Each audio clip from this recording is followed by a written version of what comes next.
for myself is sausage burner, not good. He had Salah as captain. I was going to say I thought he had Mane. He has got Salah as captain as well. So, I mean, it's concerning that. I mean, like I just said, Salah's looking good. He could pull it out against West Ham. I'm a bit nervous about that. Yeah, I mean, it's a difficult one. I mean, there's only really 4 points that separating you guys, but we'll see. So I mean, I think kind of, all to play for, all eyes on the game tomorrow, but I think overall, as per I think kind of many of the FPL managers, a pretty poor game week today.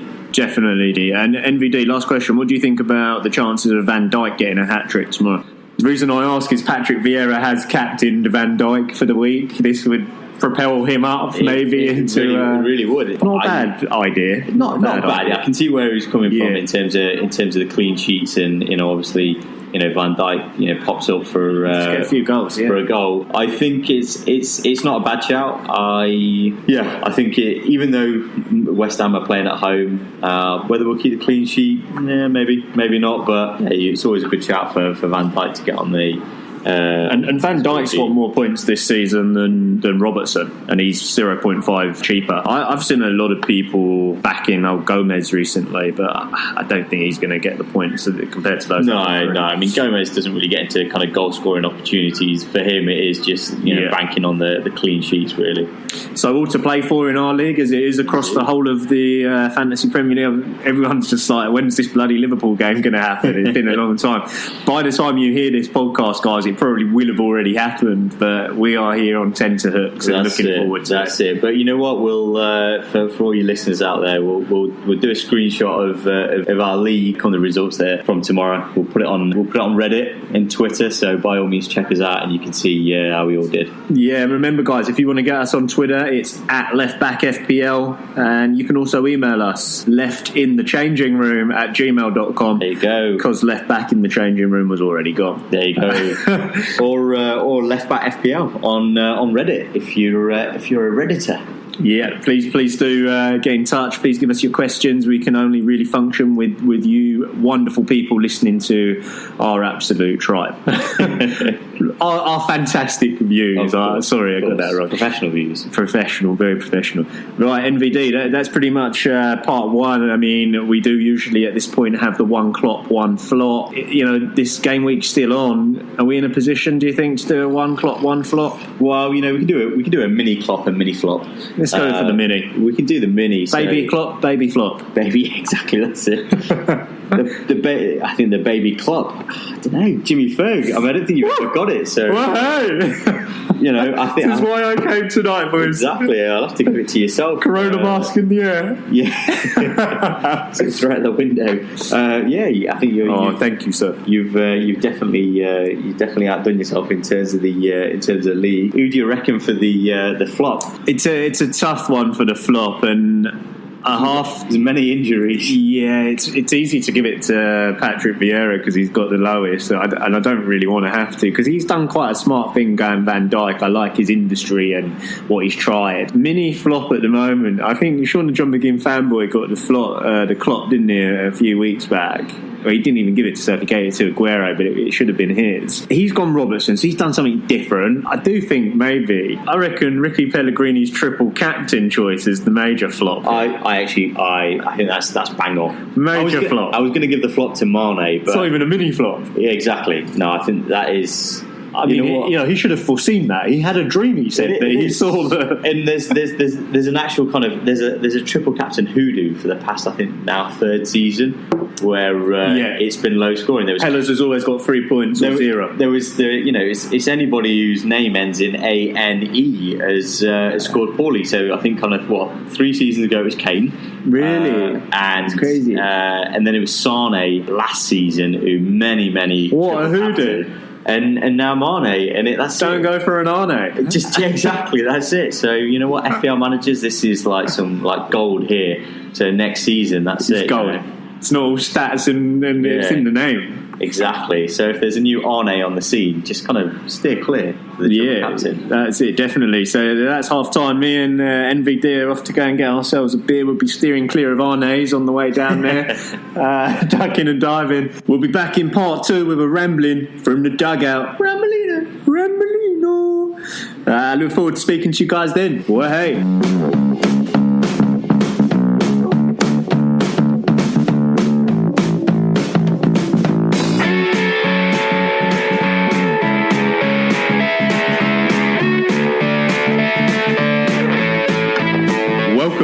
2. Part 2 of Left Back in the Changing Room. Whoa-hey. Whoa-hey. Hello, listeners. Welcome back. NVD is here with me still. We're back. Putting up with me, mate.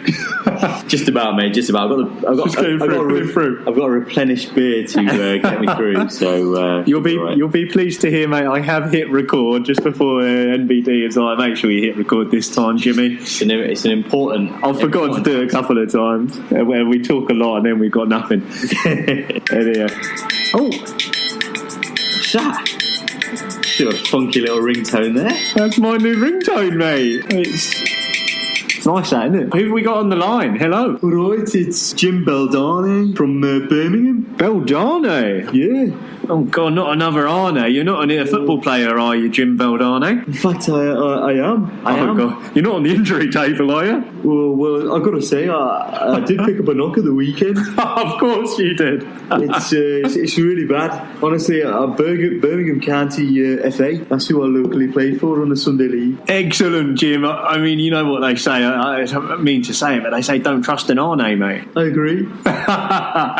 Of course you do. Thank you for ringing in, my man. And you've got a rambling from the dugout for us, I believe. A questione. What is it? So I'm a West Midlander, and there's the boys in the East Midland, and there's one particular lad, Madison. I've had him in my team for pretty much the best part of the season, and he's been having a blinding season. But what's been going on? It's he's returned 6 points from the last 3 game weeks, and you know what I want to do? I think I want to take him out my team, and I really want to know who you boys would recommend for a long-term replacement in midfield. Yeah. That's a cracking and timely question, Jim Beldane, because you're right, actually, and I've been thinking about that myself. Madison he's certainly struggling at the moment. Other than game week 21 where he pulled in 11 points, if you take a look at the last 8 game weeks, he's hitting 2-2, 1-1, 11, 2-2, 2. I mean, that is not the form of someone you want in your team who actually is an expensive player. He's 7.6 million. I was looking at my team, NVD. I'll get 7.3 if I sell it. But to Jim's point there on the line, who do you get in for that money? I mean, what would you be looking at? And he said long term. Long term, yeah. So I think you've also got to think about it as well. There's a good shout as to why you might want to get rid of Madison as well. Not only things like the fixture pile-up and rotation. They're struggling, aren't they? Leicester, yeah. I mean, apart from the game of the weekend, the 1-4-1. They lost tonight in the Carabao Cup.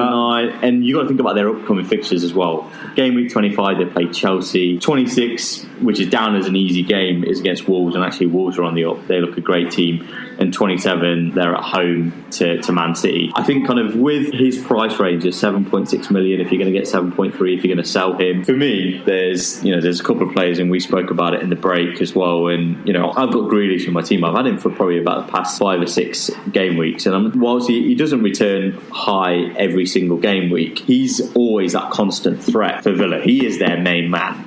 And he's always on, whether it's on the score sheet or more so the assists, he's going to be probably that one player in the Villa team who's going to get you points. I mean, I think Wesley's injured, so I think kind of all roads lead to Grealish. And in the past kind of 4 game weeks, albeit he's returned like a 1, a 10, a 2 and a 13. At his price range, I think he's 6.7 million. You're going to bank a little bit of money, and you're going to get a player who definitely is going to score points. I mean, he's definitely doing more than Madison. He's either an 8, a 6, a 1, a 13, a 1. He's returning more than Madison over those last 7-8 weeks, so it's definitely a great shout. I think to your point about Leicester, I was thinking, do you replace him with like Harvey Barnes, who's playing quite well at the moment? But my thing with Leicester is they do look like they're struggling. It's like you're replacing one guy at Leicester with one that's a little bit cheaper. Harvey Barnes is only 5.9 million. He scored in the last 2. Other than that, he hasn't really returned great in the last 8 either himself. And I think that is a reflection of the fact Leicester are struggling. So they played Villa tonight, and you just called out Grealish, and they lost 2-1. And what really surprised me is that Leicester had a full strength team. Yeah. If you take out Iheanacho up top, Vardy would have perhaps been the only other player, but Vardy came on. Vardy actually came on after 56, which makes me think he will play on the weekend. But I would say, you want to actually not replace him with a Leicester person. So one thing Jim Beldane did say there is he wants someone for the long term. And I think, Jim, my first bit of advice is you can't really play for the long term constantly. You've sometimes got to do the short long term, if that makes sense. It's like you're not going to put someone in at game week 25 that is going to go on a streak for the next 13 game weeks unless you're extremely lucky and return it for you. You've got to be looking at like 3-4 games at a time. And what I would say, and this might come as a bit of a surprise to even myself, but after a great last game week, I'm feeling confident. I'm going to put it out there. I'm going with that Fleck lad from Sheffield United, John Fleck, and he's only 5 million, and the last game week they lost to Man City 1-0, but the two before that he took a 10 and then a 9. And the reason I'm calling him out is because when I look at Sheffield United's next 3 fixtures, they're favourable for Sheffield United. They're away to Palace. Palace defend well, but that's going to be a close game. There's going to be maybe 1 or 2 goals. He could get it. The week after that they host Bournemouth, and then the week after that they host Brighton. Brighton are struggling, and then they got Villa. Yeah, and then Norwich, to be honest. So actually, you say 3, but it's potentially 5. Yeah, and it's a great shout, to be honest. And I mean, he's 5 million. That's why I'd call him out. He's great. You can use that, another free transfer and kind of bank a bit of that cash. You're right. I mean, earlier in the season, he kind of scored 15 points, and it kind of seems like, okay, fine, he'll trudge along for a couple of game weeks, but then he'll return, and he'll return big. So it's a solid option, as well as kind of good cost, as well as it's very cheap. Yeah, you'll make a lot of money on that. You'll have 2 million in the bank. You can do something with the rest of your team. And you've got to think about it now, right? We're getting into that territory where at some point, if you've not played it, you're going to want to play a bench boost, and even if you're not putting him in your first 11, having someone like that on the bench boost who at the very least is going to get you 3 points. Right, because Sheffield United are quite tight at the back, but it's in 5% of teams as well. Is in form. He's a differential, is he? Yeah, I think it's a great shout. I mean, the only other player I would see everyone in our league's going to have him now. We're all going to do the pile on John Fleck bandwagon. The only other person that I would say, and again we spoke about it because Jimmy Ferg, you've got him in your team, is Traore, right? Oh, what a player. Great player. I mean, 5.8 million. Him and Jimenez have contributed to the most kind of assist goal ratio than any other pairing in the Premier League thus far. He popped up with an assist against Liverpool. Yeah, he's looking good, as is kind of Jimenez as well. I think he started at 5 million as well, Traore, and I mean, to see the way he has raised this season, he's one of the most transferred in players this game week.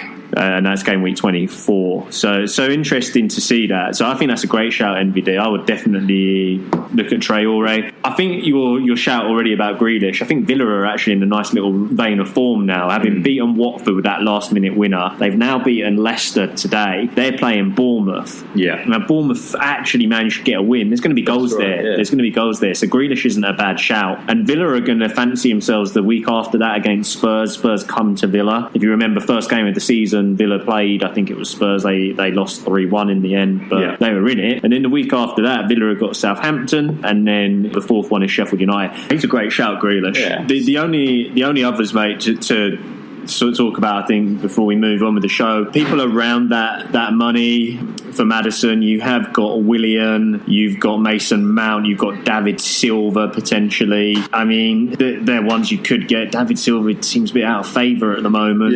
Yeah. I mean, there's one player that I got rid of who was cheap, who was Jorginho, and the only reason why he's getting points because he's a penalty taker, and just so happens the past couple of game weeks. But other than that, it's probably not worth it, to be honest. But if you really were looking to save some cash, then he does cock up with with a goal, especially when there's penalty taking opportunities. So I think we've done our due diligence and research there, NVD. So Jim Beldani, there you go. Grealish, Traore, or outsider John Fleck. How does that sound? I really like the suggestions there, boys. I'm definitely going to consider one of the 3 there, and I am a Villa fan. And I'm ashamed I haven't had Grealish in my team. Do you like John Terry?